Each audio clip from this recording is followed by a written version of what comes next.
cómo se dan estos casos, cómo es que durante tanto tiempo se tiene una mujer prisionera, drogada, violada y luego dejada así con vida. Bueno, en realidad comencemos a ver, hay una fase de captura indudablemente, que es la aproximación a la víctima, convencerla de alguna manera a la víctima y llevarla al cubil, que es donde el delincuente va a llevar a cabo toda esta sucesión de delitos que usted más o menos ha narrado. La dominación, diferentes formas, en este caso una suerte de chaleco químico que está representado por algún tóxico importante que permite precisamente que esta dominación sea completa de la víctima. No es el primer caso, lamentablemente, este modus operandi lo hemos visto a repetición, el uso de lo que se conoce en la jerga callejera como la burundanga, que es alguna suerte de Eso es, perdón, drogas. ¿Es un mito? ¿Es así? No, claramente se utilizan drogas que no me gustaría mencionar en este horario para no hacer docencia criminal, pero drogas que pertenecen a la farmacopea, que han sido inclusive utilizadas, alguna de ellas como suero de la verdad, lo hemos visto vastamente en las historias de espionaje de la Segunda Guerra Mundial, una de esas drogas, algunas otras que tienen la capacidad anestésica, que permiten la dominación de la víctima y luego llevar a cabo los delitos contra la integridad sexual, en este caso claramente yo no puedo decir masoquismo, porque masoquismo es cuando la víctima voluntariamente se somete a este sufrimiento, yo creo que es de sadismo, que indudablemente va a agravar la situación penal de este individuo. Estamos indudablemente, vamos a ver lo que dicen las pericias psicológicas y psiquiátricas, que este es un paso fundamental para el plexo probatorio del fiscal, a quien escuché inclusive muy predispuesto a ir adelante con esta investigación, creo que ya ha ordenado una cantidad de medidas, inclusive algunos allanamientos que hoy mismo se han llevado a cabo. Estamos viendo, perdón Raúl, estamos viendo justamente este señor, es el acusado, físico-culturista, profesor de artes marciales. Me hace acordar otros casos también. El de Mendoza, por ejemplo, el múltiple femicidio de la provincia de Mendoza, que de alguna manera operó como disparador a una serie de conductas de imitación que derivaron en otros casos de femicidio. Entonces, a ver, como le decía, acá es fundamental primero las pericias psiquiátricas y psicológicas para ver, número uno, si el individuo es imputable. Que, dadas las características del hecho, yo creo que existe algún margen de duda o razonablemente de duda que este tipo es imputable, este individuo, ¿verdad? Segundo, habiendo determinado que es imputable, bueno, a ver cuáles son las características de su personalidad.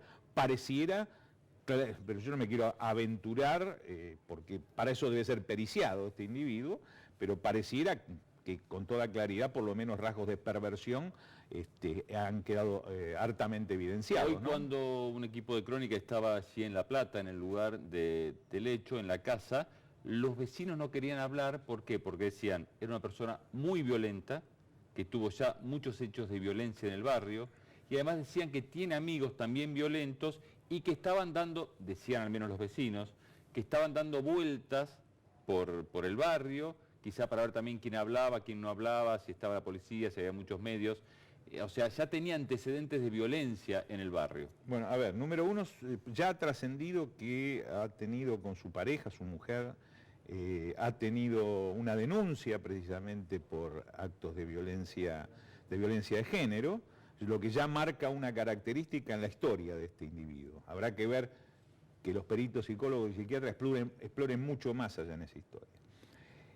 El problema es que nosotros estamos frente a un modus operandi que no es novedoso, con este hecho de alguna manera se instala en los medios de comunicación, pero, insisto, no es para nada novedoso y sobre hay que tener mucho cuidado, que es precisamente mediante el uso de este tipo de sustancias, que indudablemente son tóxicas y que colocan a las chicas en estado de indefensión, que se conoce, insisto, en la jerga callejera como burundanga, se permite la dominación absoluta y hemos logrado percibir en algunos casos, inclusive en los que a mí me ha tocado participar en la investigación, hemos visto que los actos de delito contra la integridad sexual no son practicados por un individuo, sino por varios, aprovechando este estado de total vulnerabilidad de la víctima. Este es un modus operandi que se está dando a repetición y sobre el que tener particularmente cuidado, porque lamentablemente después reaccionamos o reacciona todo el sistema cuando el hecho ha ocurrido, ¿verdad? O sea, lo que usted quiere decir es que en un primer acercamiento, en un primer momento hay cierta, la que termina siendo la víctima, hay un acercamiento voluntario a una persona. Es una víctima inocente y participatoria, Claro. ¿Verdad?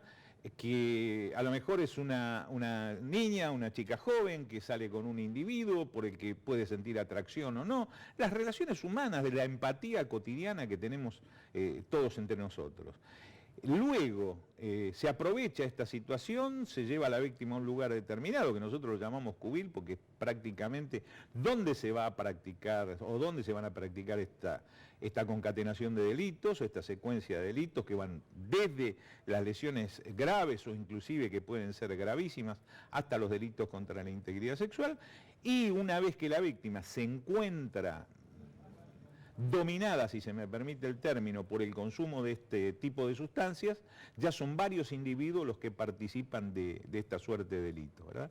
Las lesiones en algunos casos han sido con secuelas desde lo físico y secuelas, desde lo psíquico también, donde hay víctimas que han tenido tratamiento luego prácticamente de por vida, ¿verdad? Esta es la gravedad de estos hechos. No es un hecho puntual que ocurre, tiene principio y tiene un fin. Esto genera secuelas en la víctima, en muchos casos irreversibles. Y esto se da, lo que usted está viendo, que en los últimos tiempos, esta situación de tomar a una víctima, acercarse y luego aprovechar, no una sola persona, sino quizá varios, aprovechar de esa a partir de drogarla y tenerla cautiva en un lugar.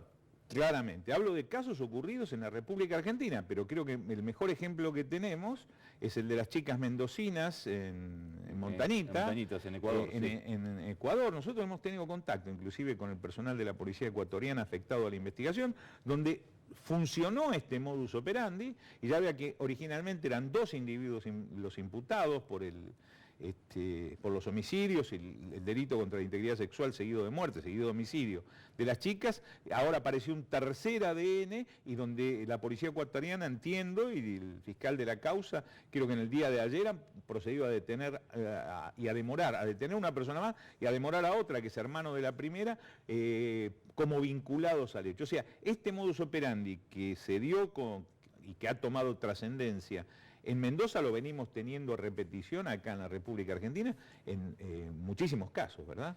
Y usted decía que este tipo de delitos también en esta época, la época estival, la época que la gente está más tiempo en la calle de noche, porque el tiempo así lo permite, es más propicio. A ver, si se me permite lo grosero del término, el delincuente tiene la vocación de cometer este tipo de delitos. En época estival, donde las horas de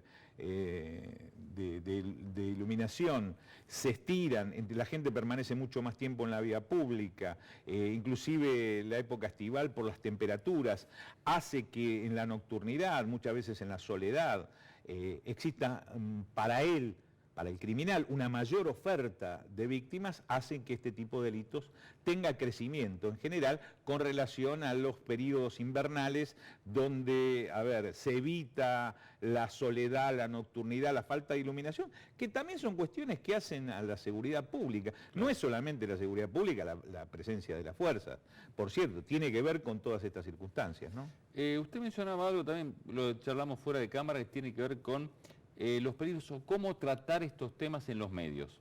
Algo muy importante porque usted menciona una palabra repetición. A ver, sí, que son las conductas de imitación y que lamentablemente lo estamos viendo con los femicidios, ¿verdad?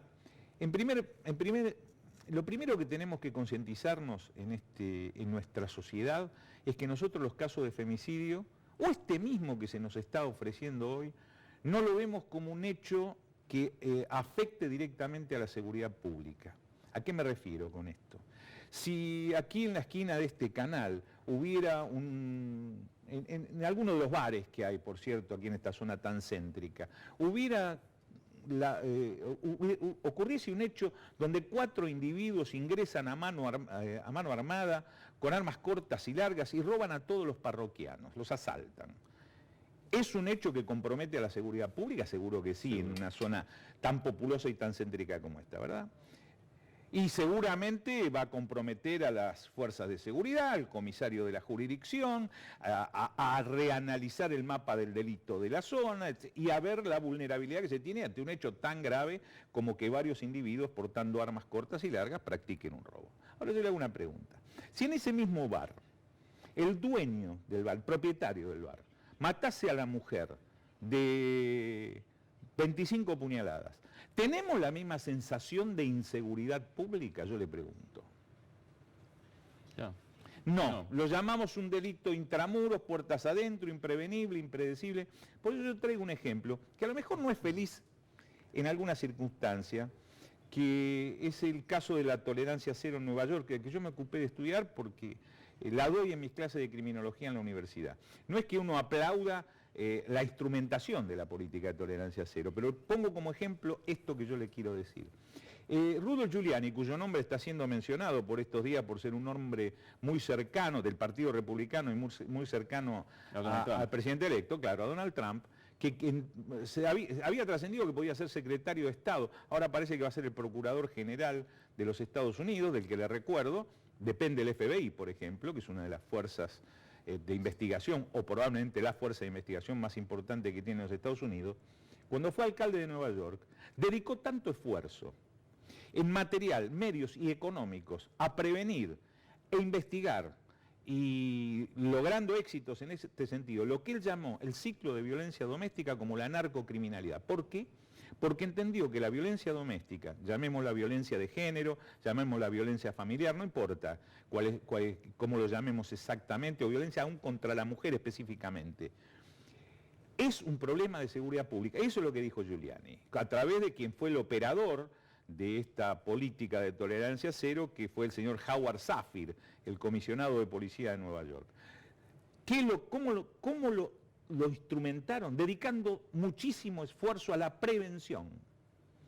Ver quiénes son los agresores posibles, ver cómo se hace el seguimiento de las parejas. A ver, desde el momento que una mujer denuncia, mire, la violencia de género tiene una evolución, tiene un periodo lamentablemente que es crónico, difícilmente sean agudos este tipo de homicidios, puede ocurrir, pero en general llevan un proceso que comienza con la violencia intelectual, va increyendo hasta llegar a la violencia física, hasta violencia física se exacerba y finalmente terminamos en el femicidio. Es así, y lo vemos cotidianamente, donde nuestro país tiene una altísima litigiosidad en este sentido, pero cuidado que no es un problema propio de Argentina, sino de toda la región.